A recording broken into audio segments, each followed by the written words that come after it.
What's up, y'all? Got a little bit of film today talking about DaRon Bland and how he may be the upgrade at the slot position. We'll talk a little bit about that today, but if you want to see more film, run over to my Patreon, patreon.com/Voch Lombardi. That's where we watch the film in its full. So y'all go over there, check it out, and you'll have access to all of the old film sets that we did also. So patreon.com/Voch Lombardi. I'll see y'all over there. Let's get started.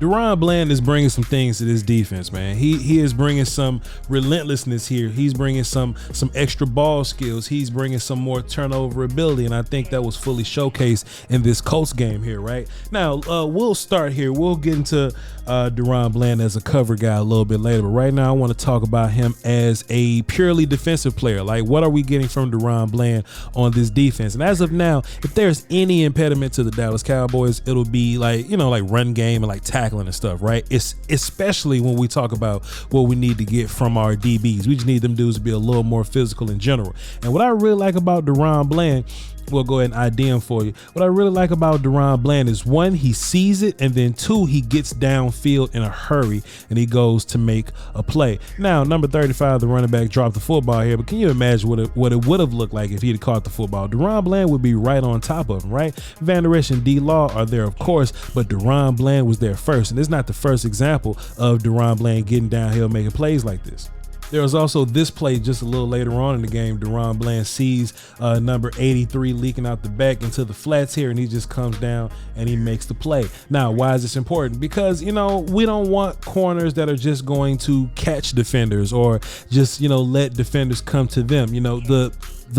The more yards we can make the offense lose, or just to keep them at zero gain, or just see if we can get them to a negative gain, right? The more of that we can get, the better it'll be for us on third down. When we get to do these pass rush things, right? But just being a downhill tackler as a DB from the nickel position, that's top tier stuff, and we need that. So how about this? We're going to take a look at DaRon Bland on this play. So they're going to go in motion, and let me just talk y'all through this, right? They got three wide receivers up top. This is basically going to be these three wide receivers versus Diggs, Bland, and Anthony Barr. The closest of these three guys that go inside is going to end up being Barr's guy. The next outside guy is going to be Bland's guy, and the most outside guy is going to be Diggs's guy. So they're going to do a lot of crossing and switching, but as long as DaRon Bland stays pure to his fundamentals of this play, and they do a lot of communication and talking and things like that, this little cross up that these wide receivers going to do ain't going to mean nothing. All right. So let's just watch the play, and then we'll come back and break it down. I'm going to tell y'all why DaRon Bland is going to be a turnover machine for us, right? This ain't just me hyping up our guy, but take a look at DaRon Bland. He's going to be in phase, right? All the way up to this point, right?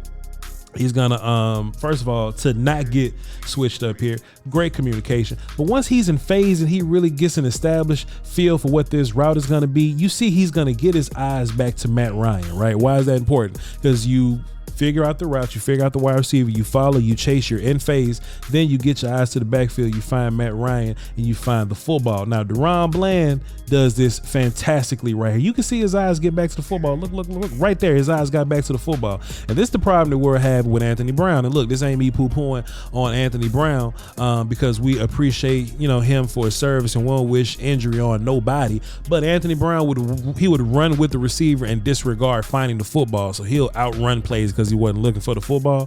DaRon Bland got his eyes on the backfield immediately once he felt where this play was going to go, and that's why he ended up with the ball in his hands like this. It wasn't just the perfect coverage, because the coverage wasn't the best, but once the ball is in the air, you got to get to the spot of the ball regardless of where the wide receiver is at. DaRon Bland come down with it.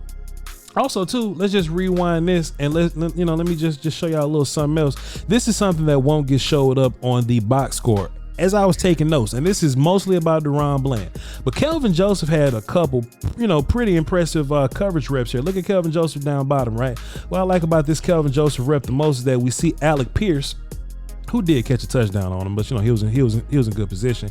Alec Pierce leads Kelvin Joseph outside. I think he's going to break inside first. Yes, but he's going to try to leverage Kelvin Joseph towards the sideline just so he can break inside.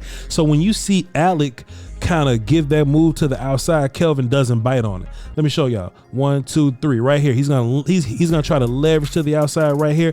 Boom, but Kelvin's not gonna go for it. Kelvin's gonna stay very, very disciplined in his coverage right there. And I don't even think Matt Ryan was looking for him, but if he was, then Alec Pierce would have been taken out of the play because Kelvin Joseph was a fantastic position. Just wanted to talk about Kelvin Joseph there.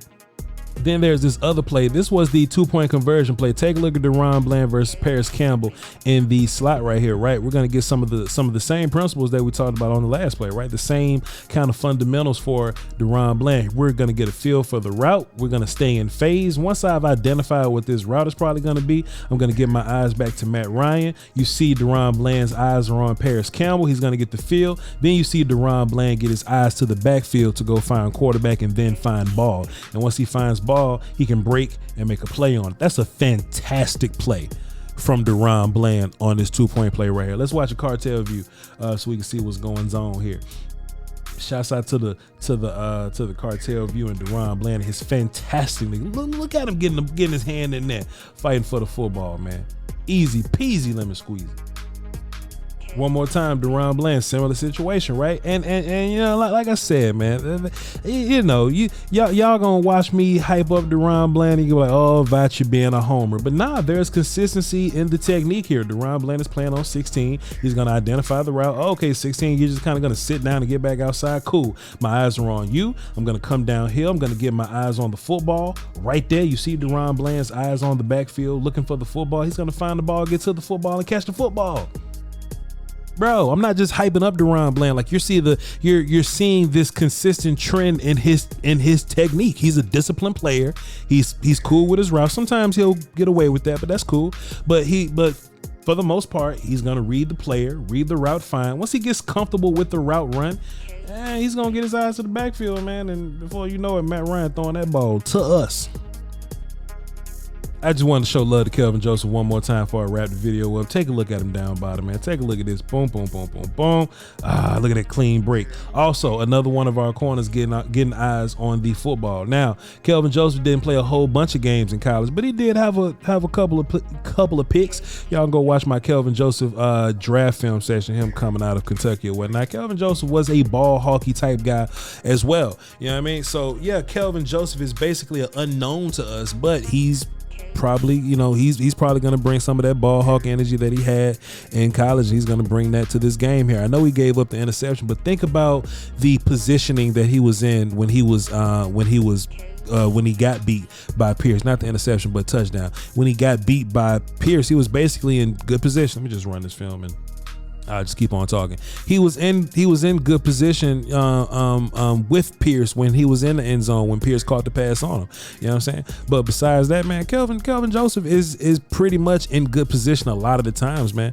So, you know, I would love to see what this defensive backcourt looks like, you know, with these young guys in it, with Trey Diggs, with DaRon Bland, with Kelvin Joseph. The two things I'm really excited about with Bland and Joseph in particular is I know both those dudes gonna tackle, right? If there's any impediment to this Cowboy defense, it's gonna be run defense. And we know that when they run against us, they like to get to the ball to the outside. If they're gonna get the ball to the outside, then our cornerbacks need to come up and be able to tackle. That means Kelvin Joseph, that means DaRon Bland, and of course that means Trey Diggs. We'll find our ways to try to protect Trey Diggs or whatever. But if we have two young corners that we're leaning on, and if they're going to be the more physical rundown guys, and if they're going to be more get their eyes on the football guys, you know, we don't know what Kelvin Joseph is versus Anthony Brown coverage wise. But if anything, we know Kelvin's going to tackle because he's been playing, punt coverage, kickoff, things like that, punt return coverage, pardon me. Both. He's been playing on all the teams, right? We know Kelvin Joseph is going to tackle, and we know that Kelvin Joseph and DaRon Bland are going to try to get their eyes on the football. It may not happen every time, but they're going to at least make an attempt to get their eyes on the football. So if there's any impediment, I keep saying impediment, my bad. I just love to say it. But y'all know that if you're gonna beat the Cowboys, you're either gonna run the football or you're gonna throw the ball deep at the cornerback not named Trey Diggs. Well, if we can simply get better at the tackling in the run game and simply get better at the deep ball attempts at dudes not named Trey Diggs, then we get better as a defense as a whole. I apologize for using the word impediment so much. I love to use it. All right, but we'll talk about that a little bit later. If y'all want some more film, we're gonna break it down on the Patreon, patreon.com/Voch Lombardi. I'm actually gonna be breaking down offensive line tonight, so y'all can go ahead and tune into that, and I'd love to see y'all over there. That being said, y'all hold down for the Dallas Cowboys and peace and whiskey. Till next time, peace.